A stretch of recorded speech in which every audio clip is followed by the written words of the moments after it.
வணக்கம் மக்களே, எப்படி இருக்கீங்க எல்லாரும்? நலமா? இந்தியன் இரண்டாம் பாகத்திலேருந்து வெளியாகிருக்கிற பாரா பாடல், அந்த பாட்டோட விளக்க வீடியோ தான், சாங் எக்ஸ்ப்ளனேஷன் தான் இது. ரொம்ப நாளைக்கு அப்புறம் ஒரு நல்ல தமிழ் பாடல், நல்ல தமிழ் லிரிசிஸ்ட்டை பயன்படுத்தின ஒரு பாடல், தமிழ் பாடலாசிரியரை. ஆச்சரியமாக இருந்துச்சு. ஏன்னா அனிருத் அவர்கள்கிட்ட இருந்து இப்படி ஒரு பாட்டை நம்ம எதிர்பார்க்கல. வித்தியாசமான அவருக்கு ஸ்டைலிருந்து மாறுபட்ட இசை. இந்த பாட்டை நான் கேட்டு முடிக்கும்போது அந்த வரிகள்லாம் பார்த்தப்போ எனக்கு அப்படியே புல்லரித்து ஒரு மாதிரி எமோஷன் ஆச்சு. அந்த அளவுக்கு ஆழமான கருத்துக்கள், ஆழமான வரிகள், அழகான தமிழ். வெகு நாட்களுக்கு பிறகு ஒரு நல்ல தமிழ் பாடல், நல்ல தமிழ் உச்சரிப்போடு வேறு, அது வேற சொல்லி ஆகணும். நல்ல தமிழ் வரிகள். நம்ம எல்லா பாட்டுக்கும் எக்ஸ்ப்ளனேஷன் வீடியோ போட மாட்டோம். சில இந்த மாதிரி நல்ல அழகிய தமிழ் பாடல்கள் வரும். எல்லாருக்கும் புரியுமான்னு கேட்டிங்கன்னா கிடையாது. ஏன்னா இப்போ இருக்க காலகட்டத்தில் சில பாடல்களும் நம்ம விளக்கம் கொடுக்க வேண்டியதாக இருக்குது. நம்மளுடைய அடுத்த தலைமுறைக்காகவும் நம்ம சக தலைமுறைக்கும் கூட அதை விளக்கம் கொடுக்க வேண்டிய ஒரு நிலைமை தான் இருக்குது. அதுக்காக தான் இது. இந்த பாட்டோட அழகை, இந்த பாட்டோட மதிப்பை நீங்கள் இதை கேட்டு இந்த வீடியோ பார்த்து முடிக்கும்போது இந்த பாட்டு உங்களுக்கு இன்னும் அழகாக தெரியும். இந்த பாடலின் அழகை, ஆழத்தை, தமிழின் அழகை எல்லாரும் புரிந்து கொள்ளணும் அப்படின்றதுக்காக தான் இந்த வீடியோ. சரிங்களா? வித்தவுட் ஃபர்தர் டிலே வாங்க நம்ம வீடியோக்குள்ளே போகலாம். Welcome to the world of Vijay GB.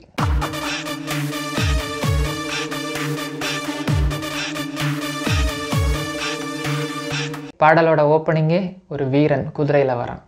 காலங்காலமாக நம்ம கதைகளில் கேட்குற அந்த இன்ட்ரோ, மாபெரும் வீரன் ஒருவன் குதிரையில் வருகிறான், எதிரிகளை கண்டு வீரத்தோடு எதிர்கொண்டு செல்கிறான் அப்படின்ற ஒரு தோணியில் வருது இந்த பாட்டு. இந்த பாட்டோட சாயல் எனக்கு லைட்டாக கேஜிஎஃப் ரிமைண்ட் பண்ணிச்சு. பட் அது பிரச்சனை இல்லை. ஆனால் அந்தளவுக்கு சூப்பராக லிரிக்ஸும் ஒர்க் ஆச்சு. பாரா வருவது ஓராட்படையா, வீரா விழுப்புண் அலங்காரா, மாறா ஆயிரம் உடைவாள் ஒருவன் பேரா, வரிப்புலி வரலாறா. இதில் இந்த பாரான்ற வார்த்தைக்கு ரெண்டு விதமான அர்த்தத்தை எடுத்துக்கலாம். ஒன்று தலைவன், அந்த மாதிரி ஒரு பொருள் அதை கொடுக்கும். இன்னொரு பொருள் எதை கொடுக்கும்னு பார்த்தீங்கன்னா, நம்ம பரேடு நடக்கும்ல, படைகள்லாம் சேர்ந்து லெஃப்ட் ரைட்னு பண்ணுவாங்கள்ல, அந்த பரேடை குறிக்கிற ஒரு வார்த்தை தான் இந்த பாரா. அடுத்து வர வரியை பார்த்தீங்கன்னா இது கூட ரொம்ப அழகாக பொருந்தி போகும். பாரா வருவது ஓராட்படையா, ஒன் மேன் ஆர்மி. பரேடை வச்சு பெரிய ஆர்மியெல்லாம் வர வேண்டியதில்லை, இவன் ஒருத்தம் போதும் அப்படின்றது தான் இந்த இதோட பொருள். இந்த பாரான்ற வார்த்தைக்கு வேறு விதமாக எப்படி பொருள் எடுத்துக்கலான்னு பார்த்தீங்கன்னா, பாரா அதாவது பார்க்க முடியா. இந்த வீரன் வரும் வேகத்தை யாரும் பார்க்க முடியாது, ஆனால் அவன் வரும் சத்தத்தை வச்சு இது என்ன ஒரு ஆள் வர படாதானா, இவ்வளோத்துக்கு சத்தமாக இருக்குது அப்படின்ற மாதிரி ஒரு கொஸ்டின் மார்க்கோட பாரா வருவது ஓராட்படையா அப்படின்ட்டுன்னு ஒரு கொஸ்டின் மார்க்கோட கேட்கலாம். இன்னும் வேறு விதமாக பொருள் எடுத்துக்கலான்னு பார்த்தீங்கன்னா, பார் என்றால் உலகம் என குறிக்கும்.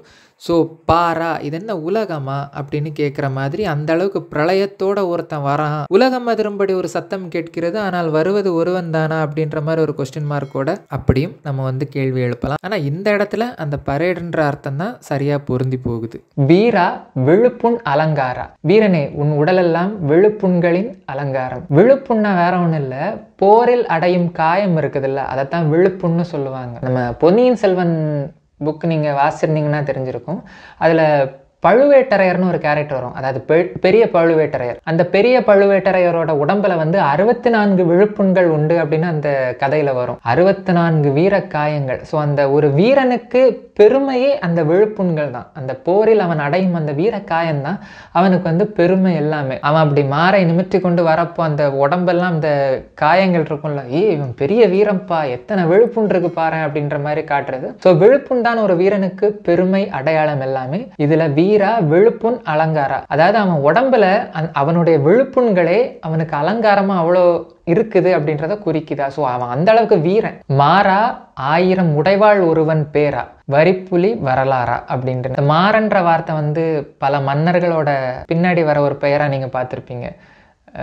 இப்போ ஃபேமஸான மாறன் யார்? வெற்றி மாறன், தமிழ் மாறன், செண்பக மாறன், இந்த மாதிரி மாறன்ற இதை பின்னாடி அடைமொழியாக வருவாங்க. இது ஒரு வகையில் சில அர்த்தங்களும் வரும். இது ஒரு உயர்ந்த ஒரு மனிதரை குறிக்கிற, உயர்வானவன் அப்படின்னு குறிக்கிற ஒரு பொருள். ஆயிரம் உடைவாள் ஒருவன் பேரா, அதாவது அந்த வாழ் இருக்குல்ல, அந்த உடைவாள் ஒரு 1000 வாழில் இவனுடைய பெயர் செதுக்கியிருக்கு. அதாவது பெரிய வீரனுடைய பெயர்களை தான் அந்த வாழில் செதுக்கி வச்சுப்பாங்க. ஸோ 1000 வாழில் இவனோட பேர் இருக்கு, அவன் அவ்வளோத்துக்கு பெரிய வீரன் சொல்லிட்டு வரிப்புலி வரலாறா.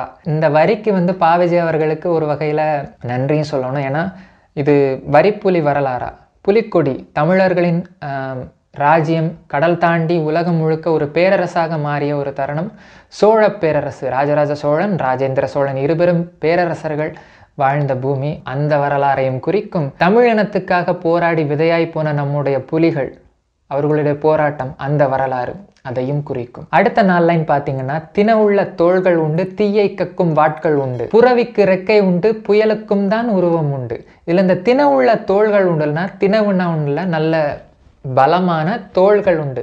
It's a well stronger shoulder. அதை சொல்லுவாங்கள்ல, அந்த அவனுடைய உடம்பு கட்டுமஸ்தான தேகம், ஷோல்டரை பாடுறா எப்படி இருக்குன்னு. ஆக்சுவலாக இந்த இடத்த வந்து அவங்க வந்து அப்போ ஆண்களுக்கு வந்து அந்த ஷோல்டர் வி ஷேப்பில் இருக்கும்ல, அவன் ஷோல்டரை பார்த்தாலே அவன் அவ்வளோ பலசாலி அப்படின்ட்டுன்னு ஒரு உருவம் நமக்கு தெரியும்ல. ஸோ அதைத்தான் தினவெடுத்த தோள்கள் அப்படின்னு சொல்லுவாங்க. அவன் அவ்வளோ பலசாலி அப்படின்னு. தினவுள்ள தோள்கள் உண்டு, தீயை கக்கும் வாட்கள் உண்டு. இந்த வாள் வந்து இரும்பு அப்படித்தானே, அதை வந்து நீங்கள் இன்னொரு ஆப்ஜெக்ட் மேலே உரசும் போது அதுலேருந்து நெருப்பு பொறி வரும். அந்த 2 வாட்கள் வந்து சண்டை போடும்போது அதுலேருந்து தீப்பொறி வரும். இவங்க அதை உண்மைப்படுத்தி தீயை கற்கும் வாட்கள் உண்டு. ஸோ அந்த அளவுக்கு அது ஒரு வகையில் ஷார்பஸ்ட்டும் குறிக்கும். அண்ட் ஆல்சோ தீயை கக்கும்னா அது வந்து ரொம்ப உக்கிரமான வாள், அதாவது ரொம்ப உக்கிரமாக ரொம்ப ஃபெரோஷியஸ் பர்சன் அப்படின்றதையும் குறிக்கும். இது புறவிக்கு ரெக்கை உண்டு, புயலுக்கும் தான் உருவம் உண்டு. புறவின்னா வேற ஒன்றும் இல்லை, குதிரையை தான் குறிக்கிறது. அவன் போகிற அந்த குதிரை வந்து அவ்வளத்துக்கு வேகமானது, அவ்வளத்துக்கு சுழண்டு சுழண்டு எதிரிகள் மத்தியில் போயிட்டு இவனுக்கு பக்கபலமாக எதிரிகளை ஜெயிப்பதற்கு இந்த புறவியும் அவனுக்கு வந்து துணையாக இருக்கிறது. ஆல்சோ புயலுக்கும் தான் உருவம் உண்டு. இதில் அந்த புயல்னு சொல்லப்படுறது இந்த கதாநாயகனை தான். இந்த கதாநாயகன் புயல் போன்ற ஒரு வீரன், அவ்வளத்துக்கு வேகமானவன், அவ்வளத்துக்கு சுழன்று சுழன்று எதிரிகளை அடிப்பவன். அடுத்த 4 லைன் பார்த்தீங்கன்னா, தொட்டுப்பார் கை நடுங்கும் மூச்சடங்கும் இவனை கண்டு, வேட்டைக்கு போகுது பார் வேங்கை வெகுண்டு. ஃபர்ஸ்ட் லைன் உங்களுக்கு புரிஞ்சிருக்கும். இவனை தொட்டுப்பாரு, தொட்டு பார்த்தா உன் கை நடுங்கும், உன் மூச்சடங்கும் இவனை கண்டு. அடுத்த லைன் பார்த்தீங்கன்னா, வேட்டைக்கு போகுது பார் வேங்கை வெகுண்டு. இதில் வேங்கை புலியை குறிக்கும். இந்த புலி வேட்டைக்கு போகுது. எப்படி போகுது? வெகுண்டு போகுது. இந்த வெகுண்டுன்ற வார்த்தை என்ன பொருள்னு பார்த்தீங்கன்னா, வெகுளியோடு எழுந்து, அதாவது கோபம் கொண்டு எழுந்து. இந்த வெகுளின்ற வார்த்தை இருக்குதுல்ல, இந்த வெகுளின்ற வார்த்தை வந்து சங்க காலத்தில் பழைய தமிழில் அர்த்தம் என்னன்னு பார்த்தீங்கன்னா கோபம் அப்படின்றதான் குறிக்கும். ஆனால் இப்போ அந்த வெகுளின்ற வார்த்தையோட பொருளே மாறி போச்சு. இன்னசென்ட்ன்ற மாதிரி நம்ம அதை பொருள்பட சொல்லிக்கிட்டு இருக்கிறோம். அந்த பொண்ணு ரொம்ப வெகுளித்தனமாக பேசுதுப்பா அப்படிம்பாங்க. ஆக்சுவலாக இன்னசென்ட்னு சொல்லுவாங்க. அது கிடையாது அர்த்தம். இந்த வெகுளிக்கு பொருள் உதாரணம் எதுன்னு பார்த்தீங்கன்னா, திருக்குறளில் அறத்துப்பாலில் பாயிரவியலில் அரண் வலியுறுத்தல் அப்படின்ற அதிகாரத்தின் கீழே 35வது குறள், அழுக்காறு அவா வெகுளி இன்னா சொல் 4ம் இழுக்கா என்றது அறம். இதில் வந்து இந்த அழுக்காறு அவா வெகுளி இன்னா சொல், இந்த 4 என்னது குறிக்கும்னு பார்த்தீங்கன்னா, அழுக்காறு பொறாமை குணம், அவா ஆசை, வெகுளி கோபம், இன்னா சொல் கடுமையான சொல், இந்த 4ஐயும் நீக்கி வாழ்வது தான் அறமான வாழ்க்கை அப்படின்னு சொல்றதுதான் இந்த குறளோட பொருள். இதுல வெகுளின்றது குறிக்கிறது வந்து கோபத்தை குறிக்கும் சொல். அந்த டைம்ல கோபத்தை தான் குறிச்சுக்கிட்டு இருந்தா. இப்போ என்ன சொல்றாங்கன்னு பார்த்தீங்கன்னா, இன்னசென்ட்னு சொல்றாங்க. ஆக்சுவலாக இன்னசென்ட் அப்படி பொருள் வராது, வெள்ளந்தியாக பேசுகிறாங்க அப்படின்னு தான் வரும். அதுதான் இன்னசென்ட்ன்றது. ஆனால் இப்போ அது அப்படியே மாறி மாறி வெகுளித்தனமாக பேசுகிறாங்க. ஆக்சுவலாக வெகுளித்தனமாக பேசுகிறதுன்ற எது பொருள்னு பார்த்தீங்கன்னா, கோபத்தோட பேசுகிறாங்க அப்படின்றதான் பொருள்படும். பட் இப்போ அந்த பொருள் மாறிடுச்சு. நான் சரியான பொருள் வெகுளி என்றால் கோபம் என்றுதான் பொருள். அடுத்த 4 லைனும் ரியலி கூஸ் பம்ஸுங்க. எம் தாய் மண்மேல் ஆணை, இது தமிழ் மானத்தின் சேனை, அட வெள்ளை ரத்தம் தொட்டு இனி வாளில் ஏற்று சாணை. இது இந்த தாய் மண்மேல் ஆணை தமிழ் மானத்தின் சேனை, இது வந்து எனக்கு அப்படியே ஒரு பழைய எம்ஜிஆர் பாட்டை ரிமைண்ட் பண்ணிச்சு. தாய் மேல் ஆணை தமிழ் மேல் ஆணை, குருடர்கள் கண்ணை திறந்து வைப்பேன் அப்படின்ற ஒரு பாட்டு. நல்ல பாட்டு, அதை கேட்டு பாருங்க. இதில் என் தாய் மண்மேல் ஆணை, நம்ம தாய் மண் மீது ஆணையிட்டு சொல்கிறேன். இது தமிழ் மானத்தின் சேனை. நம்மளுடைய தமிழ், நமக்குன்னு ஒரு மானம் இருக்குல்ல, தமிழ் மரபோட மானத்தோடு வருகின்ற ஒரு சேனை. இது வந்து இந்த பாட்டை கேட்கும்போது எனக்கு சத்தியமாக வெள்ளைக்காரனை எதிர்த்து போராடுற அந்த ஃபீலே இந்த பாட்டு தரலை. இது வந்து நமக்கு புலிகளுக்குன்னே எழுதப்பட்ட ஒரு பாடலாகத்தான் எனக்கு தெரிஞ்சுது. உங்களுக்கு எப்படி தெரிஞ்சுன்னு தெரியல. ஆனால் இது வந்து புலிகளோட ஒரு போராட்டத்தை, புலிகள் தமிழர்களுக்காக நடத்தப்பட்ட ஒரு போராட்டத்தை குறிக்கிற மாதிரி தான் எனக்கு தெரிஞ்சுது. ஒவ்வொரு லைனுமே அப்படி தான் ஃபீல் ஆச்சு. Really such a good feel. தமிழ் மானத்தின் சேனை, அட வெள்ளை ரத்தம் கொண்டு இனி வாளில் ஏற்று சாணை அப்படின்னு. அதாவது வெள்ளை ரத்தம் எல்லாருக்கும் சிவப்பு தானடா அப்படின்னா, இதில் வந்து வெள்ளை ரத்தம்னா எதை குறிக்கணும்னா, வெள்ளைக்காரன் நம்மளை அடிமைப்படுத்தி வச்சு இந்த வெள்ளைக்காரன் அவன் ரத்தத்தை வச்சு இந்த வாழை சாணை பிடிக்கணும். சாணை பிடிக்கிறதுனா அவங்கள வாழை தீட்டுவாங்கல்ல. இந்த சில முன்னாடிலாம் வாழை தீட்டுறது இது பண்ணுவாங்கன்னா அதை சாணம் பிடிப்பாங்க. அந்த ஒரு இது சுற்றிக்கிட்டு இருக்கும், இரும்பில் ஒன்று சுற்றிக்கிட்டு இருக்கும், அது மேலே இந்த வாழை வச்சு அப்படியே தீட்டுவாங்கல்லங்க, அதுதான் சாணம் பிடிக்கிறதுன்னு சொல்லுவாங்க. ஸோ அவன் ரத்தத்தை வச்சு இந்த வாழை சாணப்புடி அப்படின்ற மாதிரி அவ்வளோத்துக்கு வீரமாக எழுதியிருக்குது. அடுத்த 8 லைன் ஒரு பெண் பாடுற மாதிரி வருது. இந்த பெண் வந்து இந்த வீரனுடைய காதலி. இவள் எப்படின்னு பார்த்தீங்கன்னா கரெக்டாக தமிழ் மரபில் ஒரு பெண் எந்த மாதிரி ஒரு உணர்வில் இருப்பாளோ, தமிழ் சங்கத்தில் சங்க இலக்கியத்தில் எந்த மாதிரி ஒரு பொண்ணோட வீரத்தை குறிப்பிட்டிருப்பாங்களோ அதுக்கு சற்றும் குறைவில்லாமல் தான் இந்த அடுத்த 8 லைனை பாடலாசிரியர் எழுதியிருக்கிறாரு. இந்த பொண்ணு கேட்குறா, கண்ணங்கரை இரவு போதாத நமக்கு வெள்ளக்கார நிலா வான்மீது எதற்கு? அதாவது காலங்காலமாக காதலர்கள், குறிப்பாக காதலி வந்து காதலங்கிட்ட சொல்லும்போது, காதலன் காதலிக்கிட்ட சொல்லும்போது இந்த இரவு நீ நான் நிலா மட்டும் போதும், வேற எதுவுமே வேண்டாம் அப்படிம்பாங்க. நிலாவை வந்து தங்களுக்குள்ள ஒரு அங்கமாகவே பார்ப்பாங்க காதலர்கள். நிலா இல்லாமல் அவங்களுக்கு இது முடியாது. கவிஞர்கள் எல்லாருமே காதலியை நிலா கூட உண்மைப்படுத்தி அப்படி இப்படி தான் எழுதி பார்த்துருப்பீங்க எல்லாத்துலேயும். பட் இங்கே என்ன மாற்றா வருதுன்னா, கண்ணங்கர் இரவு போதாதா நமக்கு, இந்த காதலி கேட்குற இந்த கருகருன்னு இருக்கிற இந்த ராத்திரி போதாதா, இந்த வெள்ளக்கார நிலா நமக்கு வேணுமா அப்படின்னு. ஆக்சுவலாக இது வந்து உள்ளர்த்தம் என்னன்னு பார்த்தீங்கன்னா, கருமை, இந்த மண்ணோட நிறம், இந்த மண்ணில் வாழும் மனிதர்களின் சராசரி நிறம் கருமை, நம்மளுடைய மண்ணோட நிறமே கருமை. இந்த கருமை நிறத்து மனிதர்கள் தான் இந்த மண்ணில் இருக்கணும். எதுக்கு இந்த வெள்ளக்காரன் வந்து இங்கே இருந்துக்கிட்டு இருக்கான் அப்படின்றத குறிப்பதற்கு தான் கண்ணங்கர் இரவு போதாதா நமக்கு வெள்ளக்கார நிலா வான்மீது எதற்கு. வான்மீதுனா மேலே அவன் உச்சத்தில் இருக்கிறான்ல, அவன் தானே மேலே இருந்து ஆண்டுகிட்டு இருக்கிறான், எதுக்கு நமக்கு நம்மளே போதுமே அப்படின்றத குறிக்கிறதுக்கு தான் இது. இது வழியாவே அந்த காதலின்றவ வந்து காதல் அவளுக்கு இருக்குது, அதையும் தாண்டி அவளுக்கு நாட்டுப்பற்று மிகவும் இருக்குது அப்படின்றத தான் இது குறிக்குது. ரத்தக்கரை படிஞ்ச உன் வாளின் முனைக்கு முத்தக்கரை ஒன்று வேணாமா துணைக்கு.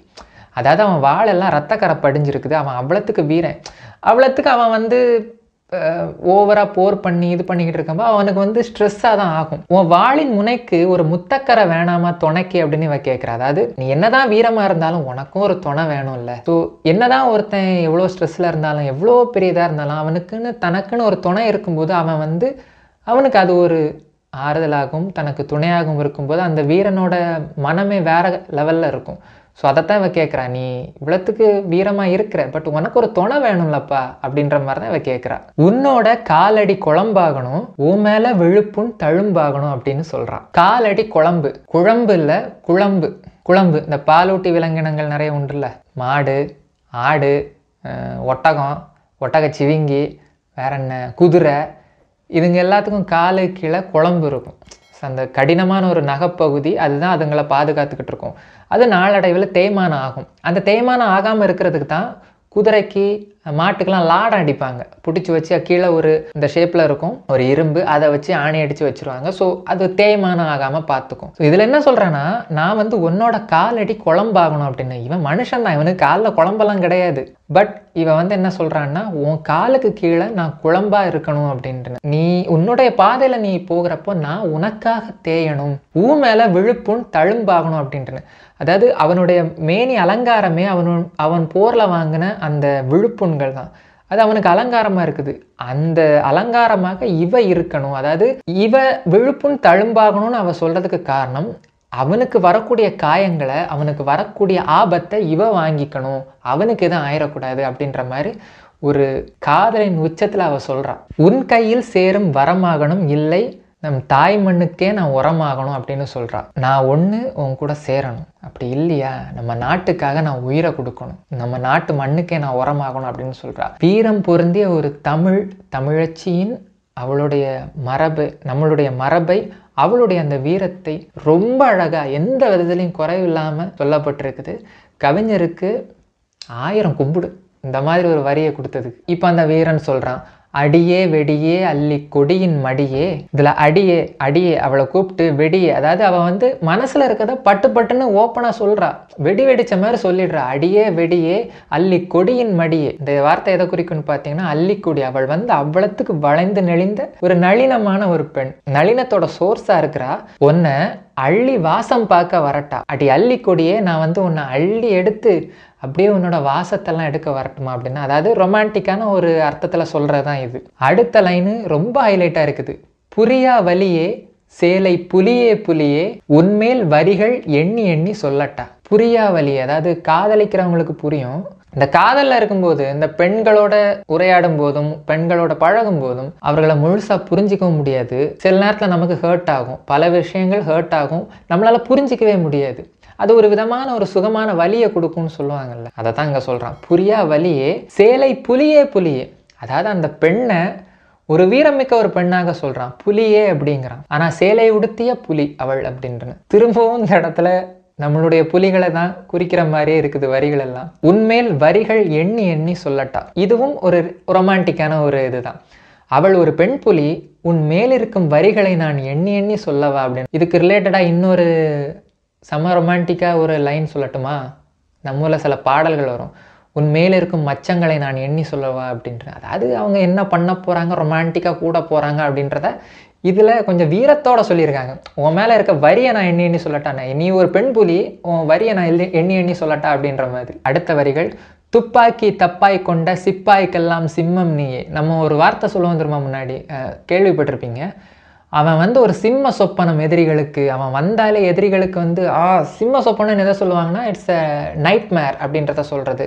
அவன் வந்தாலே எல்லாருக்கும் பயம், அல்லு விட்டுரும், எல்லாருக்கும் அவன் ஒரு சிங்கம் மாதிரி அப்படின்னு சொல்லுவாங்களா. ஸோ அதைத்தான் துப்பாக்கி தப்பாய் கொண்ட. அவன் துப்பாக்கி பிடிச்சிருக்கிறான், ஆனால் தவறான நோக்கத்துக்கு பிடிச்சிருக்கிறான், நம்மளை அடிமைப்படுத்துறதுக்காக பிடிச்சிருக்கான். துப்பாக்கி தப்பாய் கொண்ட சிப்பாய்க்கெல்லாம், சோல்ஜர்ஸ்க்கெல்லாம் நீ ஒரு நைட் மேர் அப்படின்றத குறிக்குது இந்த வார்த்தை. நட்பாக்கி நேசம் காட்டும் குப்பாய்க்கெல்லாம் மகனும் நீயே அப்படின்னு. ஆக்சுவலாக அந்த லைன் எனக்கு புரியாமல் இருந்தது. அது என்னடா குப்பாய், குப்பையை சொல்கிறாங்களா, அப்போ குப்பைனா மகன் எதுக்கு வருது அப்படின்ட்டு நான் யோசிச்சுட்டு குழம்பிட்டு இருந்தப்போ தான் எங்கள் அப்பா கிட்ட போய் கேட்டேன். அப்பா அந்த மாதிரி ஒரு வரி வருது, இது எனக்கு புரியலை, இதை எனக்கு விளக்க முடியுமாப்பா அப்படின்னப்போ அப்பா சொன்ன வார்த்தை தான் அது. ஆக்சுவலாக நம்ம ஊரில் மண்மனம் மாறாத தாய்மார்கள் இருப்பாங்கல்ல, அவங்களோட குணம் பார்த்துருக்கீங்களா? அவ்வளோ பாசமாக இருப்பாங்க. இந்த கிராமத்து சைடு உள்ள பாட்டிமார்கள்ட்டெல்லாம் போனீங்கன்னா அந்த அன்பு கிடைக்கும். என்ன ஏதுன்னு கூட இது பண்ணாமல் அவங்க பாட்டுக்கு இந்த எதையும் எதிர்பார்க்காத ஒரு அன்பு. தமிழ் மரபில் எதையும் எதிர்பார்க்காது கொடுக்கும் அந்த பண்பு இன்னும் பல கிராமத்தில் இருக்க தாய்மார்கள்ட்ட நிறையவே கிடைக்கும். அதைத்தான் சொல்கிறாங்க. இந்த குப்பை சுப்பேன் அப்படின்னு சொல்லுவாங்கள்ல, அதுதான் குப்பாயி சுப்பாயின்னு இன்னொரு வார்த்தை உண்டு, கவனிச்சிருக்கீங்களா? ஸோ அதுதான் நட்பாக்கி நேசம் காட்டும். நீ யாரா வேணாலும் இருக்க, வாப்பா, வந்தாரை வாழ வைக்கும் தமிழ்நாடு. முன்ன பின்ன தெரியாதவங்களுக்கு கூட அன்பாக கூப்பிட்டு விருந்தோம்பி அவங்களுக்கு உணவிட்டு நட்பு பாராட்டி அவர்களை பேணி பாதுகாக்கும் அந்த குணம் இருக்குல்ல. ஸோ அந்த குப்பாயி சுப்பாயெல்லாம் இருப்பாங்களா, அந்த தாய்மார்களை குறிக்கிறது அந்த சொல். குப்பாய்க்கெல்லாம் மகனும் நீயே, ஏழை எளிய மக்களுக்கும் நீ ஒரு மகன், எல்லார் வீட்லையும் நீ ஒரு மகன். பாகுபலியில் இந்த மாதிரி ஒரு ரெஃபரன்ஸ் வச்சுருப்பாங்க. அவன் எல்லாருக்கும் ஒரு புள்ள, எங்கள் எல்லாருக்குமே அவன் ஒரு புள்ள அப்படின்ற மாதிரி. ஸோ குப்பாய்க்கெல்லாம் மகனும் நீயே. அடிமைகள் ரத்தத்திற்கும் வெப்பம் தந்த வீரத்தீயே. அடிமையாக இருந்த எல்லாருக்கும் நீ வந்ததுனால ஒரு புது வீரம் பிறந்தது. இதுக்கு யாரை சொல்லலாம்னா நம்ம புலிகளில் இருந்த பிரிகேடியர் பால்ராஜ் அவர்களை சொல்லலாம். ஆக்சுவலாக பிரிகேடியர் பால்ராஜை பற்றி நான் சொல்லதுக்கு ரீசன் இந்த லைன் தான். அவரை பற்றி இந்த இடத்துல நான் சொல்கிறதுக்கு பெருமைப்படுறேன். அவர் வந்தார்னாலே புலிகளுக்கு 10 கை முளைச்ச மாதிரி அப்படின்னு சொல்லுவாங்க. அவர் அந்த அளவுக்கு தெளிவான ஒரு கட்டளை தளபதி. அவருடைய பிளானிங் அண்ட் எக்ஸிகியூஷன்லாம் அப்படி இருக்கும். அவரை பற்றி புத்தகம் இருக்குது, சமர்க்கள நாயகன் அப்படின்னு ஒரு புத்தகம் இருக்குது, நீங்கள் வாங்கி வாசிச்சு பாருங்க. இல்லை யூடியூப்லேயே இருக்கும், அவரை பற்றின நிறைய வீர வரலாறெல்லாம் இருக்கும், அதை பற்றி வாசிச்சு பாருங்க. அவர் வந்தாலே துவண்டு கிடக்கிற மனிதருக்கும் அப்படி ஒரு வீரம் முளைக்கும் அப்படின்னு சொல்லுவாங்க. இந்த சீன் படிக்கும்போது இன்னொன்று கேஜிஎஃப் உங்களுக்கு ஞாபகம் வரும். ராக்கியை பார்த்து அந்த அடிமைகள்லாம் மிதிச்சு முன்னேறினாங்க, ராக்கியை சுல்தானா ஏற்றுக்கிட்டாங்க அப்படின்லாம் லைன் வரும்ல, அதை மாதிரி அந்த ரத்தம் ஹீட் ஆகி அவங்களுக்கு ஒரு புது வேகம் வந்துடுச்சு. நீ அந்த அளவுக்கு ஒரு வீரன். அதிகார வர்க்கத்திற்கு அரைகூவல் நீயே. அரைகூவல்லாம் ஒன்றும் இல்லைங்க, சேலஞ்சு விடுறது தான், சேலஞ்ச் பண்றது. அந்த வீரன் தன் எதிரி படைகளை நோக்கி அரைகூவல் விடுத்தான் அப்படின்னு கேள்விப்பட்டிருப்பீங்கல்ல. தன்னை அடக்கி ஆள நினைக்கிற அந்த அதிகார வர்க்கத்திற்கு, இந்த அதிகார குரூப்புக்கு சேலஞ்ச் தான், எப்போவுமே நீ சேலஞ்ச் தான் அப்படின்னு சொல்லிட்டு இந்த பாட்டு இதோட முடியுது. அதுக்கப்புறம் வர வரிகள் எல்லாம் எம் தாய் மண்மேல் ஆணை, இது தமிழ் மானத்தின் சேனை அப்படின்னு இந்த பாட்டு ரொம்ப அழகா போகுது. ரொம்ப அழகா தமிழின் அந்த ஆழம், தமிழர்களின் அந்த உணர்வு, தமிழச்சியின் காதல் கலந்த ஒரு வீர உணர்வு, நாட்டுப்பற்று, இது எல்லாமே ரொம்ப அழகாக கவிஞர் பாடலாசிரியர் திரு பா. விஜய் அவர்கள் எழுதியிருக்கிறாங்க. அனிருத் அவர்கள் ரொம்ப வித்தியாசமாக மியூசிக் போட்டிருக்கிறாங்க. இது அவங்க ஸ்டைலே கிடையாது, அனிருத் அண்ணனோட ஸ்டைலே கிடையாது இது. அனிருத் அண்ணன் உங்களுக்கு ஒரு சின்ன ரிக்வஸ்ட்டு, தயவு செஞ்சு இந்த மாதிரி நல்ல தமிழ் பாடல்களுக்கு முக்கியத்துவம் கொடுங்க, நல்ல தமிழ் வரிகளுக்கு, தமிழ் உச்சரிப்புக்கு முக்கியத்துவம் கொடுங்க. இது பல வீடியோக்களை நான் சொல்லியிருக்கிறேன். இப்படி பண்ணிங்கன்னா தமிழ் சினிமா நல்லாயிருக்கும், தமிழ் பாடல்களும் நல்லாயிருக்கும். அதை விட்டுட்டு கியூட்டி, ஸ்வீட்டி, பியூட்டி, நாட்டி, புரியுது, அதுன்னு அவரானு குறிக்கலைங்க. நான் பொதுவாக சொல்லுவேன். சமீப காலத்தில் வர பாடல்கள்லாம் பார்த்துருக்கீங்களா? ஆங்கிலம், கன்னடம், தெலுங்கு, வேறு மலையாளம் ரொம்ப ரேரு, ஹிந்தி இதெல்லாம் கலந்து பாட்டாக வரும். அதுக்கு நடுவில் 1-2 தமிழ் வார்த்தைகளை சொருகணும்னு சொருகிருப்பாங்க. மற்றபடி அது சுத்தமான நல்ல தமிழ் பாட்டாகவே இருக்காது. ஏன் நம்ம சில ஆண்டுகளுக்கு முன்னாடி வரைக்கும் நம்மளோட டீன்ஸில் கூட வந்த பல படங்கள், அப்போ எல்லா மியூசிக் டைரக்டரும் பீக்கில் இருந்த டைம், யுவன் சாராக இருக்கட்டும், ஹாரிஸ் சாராக இருக்கட்டும், ராஜா சாராக இருக்கட்டும், ரஹ்மான் சாராக இருக்கட்டும், வித்யாசாகர் சார், மணிசர்மா சார், இவங்க எல்லாருமே அப்போ நல்ல நல்ல பாடல்கள் நிறைய கொடுத்துக்கிட்டு இருந்தாங்க. அதில் எல்லாத்துலேயுமே ஆங்கில வார்த்தைகள் வரும், பிறமொழி வார்த்தைகள் வரும். ஆனால் 1-2 தான் அங்கங்கே வருமே இப்போ தவிர சுத்தமான தமிழ் வார்த்தைகளாக தான் இருக்கும் எல்லாமே. அதுக்கப்புறம் வந்த ஒரு பாட்டு, சொல்கிறத தப்பே இல்லை, கொலவெறின்னு ஒரு பாட்டு. அந்த பாட்டுக்கு அப்புறமாட்டு தான் ஒரு சின்ன சேஞ்சு, பெரிய சேஞ்சே ஆச்சு. தமிழ் பாடல்களில் பல ஆங்கில வரிகள் வந்து, அந்த பாட்டையும் அந்த கவிஞரையும் நான் யாரையும் குறை சொல்ல மாட்டேன், தப்பு சொல்ல மாட்டேன். பட் அந்த பாட்டு கிரியேட் பண்ண அந்த ட்ரெண்ட் இருக்குல்ல, உலகளாவிய புகழ்பெற்றனால அந்த ட்ரெண்டுக்கே எல்லாரும் ஒரு விஷயம் புகழ்பெற்ற, அந்த பேய் படம் புகழ்பெற்ற உடனே வரிசையாக பேய் படமாக இறக்கி கொண்டாங்கல்ல, அந்த மாதிரி தான் ஒரு பாட்டு இந்த ஸ்டைலில் புகழ்பெற்றுச்சுன்னா அதே ஸ்டைலில் போட்டுகிட்டே இருந்து நம்மளுடைய அந்த இதை மறந்துடுவாங்க. ஸோ அந்த மாதிரி நடந்த ஒரு விபத்து தான் அது. தயவு செஞ்சு நல்ல தமிழுக்கு, தமிழ் வரிகளுக்கு, தமிழ் மொழிக்கு முக்கியத்துவம் கொடுத்து தமிழ் படங்களாக இருக்கட்டும், தமிழ் பாடல்களாக இருக்கட்டும் இது பண்ணுங்கள். நண்பர்கள், தம்பி தங்கச்சிங்க எல்லாருமே தயவு செஞ்சு மொழிக்கு முக்கியத்துவம் கொடுங்க. நல்ல தமிழ் பாடல்களை கேளுங்க, தமிழ் புத்தகங்களை வாசிங்க, தமிழ் மொழியை வளங்க. ஏன்னா நிறைய பேருக்கு தமிழ் வாசிக்க கூட தெரிய மாட்டேங்குது. அதுதான் கஷ்டமாக இருக்கும் பார்க்கும்போது. இதை நான் நிறைய வீடியோவில் சொல்லியிருக்கிறேன். இப்போ இந்த பாடல்கள் வந்து சிலருக்கு எளிமையாக புரிஞ்சிடும். ஆனால் பலருக்கு இது என்னன்னு கூட தெரியாமல், இந்த குழம்புன்னா கூட என்னன்னு தெரியாமல், குழம்புனா சோத்தில் ஊற்றுற குழம்புன்னு நினச்சிப்பாங்க. ஆனால் அது குழம்பு, இது குழம்பு, இந்த ழா வேற, இந்த ழா வேற. நிறைய பேருக்கு அது தெரியாமல் இருக்குது. அதை தெரிஞ்சுக்க வேண்டியது நம்மளுடைய கடமை. உங்களுடைய அடுத்த ஜென்ரேஷனுக்கு, உங்கள் குழந்தைகளுக்கு, உங்களுடைய தம்பி தங்கச்சிகளுக்கெல்லாம் தயவு செஞ்சு இந்த மாதிரி நல்ல பாடல்களை, நல்ல தமிழ் விஷயங்களை சொல்லிக் கொடுங்க. அவ்வளோதான் மக்களே. நம்ம முன்னாடியே சொன்ன மாதிரி நான் எல்லா பாட்டுக்கும் எக்ஸ்ப்ளனேஷன் கொடுக்க மாட்டேன். நல்ல நல்ல தமிழ் பாடல்களுக்கு தான் இந்த மாதிரி எக்ஸ்ப்ளனேஷன் கொடுத்துட்ருக்கேன். இதுக்கு முன்னாடி சில பாடல்களை நம்ம கொடுத்துருக்குறோம். அதுக்கான லிங்க்கை நான் கீழே டிஸ்கிரிப்ஷனில் கொடுக்குறேன். அண்ட் ஆல்சோ வீடியோ எண்ட்லேயும் நான் வரும், பாருங்கள். அடுத்து ஒரு நல்ல வீடியோவில் உங்களை சந்திக்கிறேன். அதுவரை உங்களிடமிருந்து விடைபெறுவது உங்கள் நண்பன் விஜய் ஜிபி. தமிழ் வெல்லும். வணக்கம் மக்களே.